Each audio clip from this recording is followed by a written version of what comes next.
How to log into Snapchat in another phone. Hey guys, welcome back to our channel. So in order to log into Snapchat on another phone, you can download the Snapchat application from the App Store if you're using iPhone or Google Play Store if you're using Android.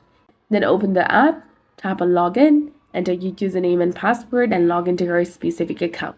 If you have two-factor authentication turned on, you'll also need the verification code sent to your phone number or the email, and Snapchat may send you a login notification to confirm it to you. And once verified, you'll be logged in, but note that the Snapchat only keeps you signed in on one device at a time.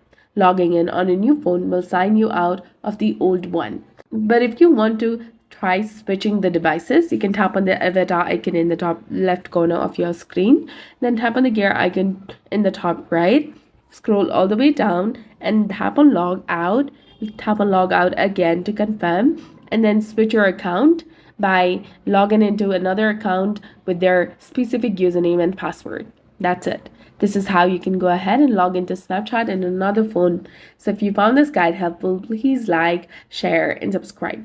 Thanks for watching.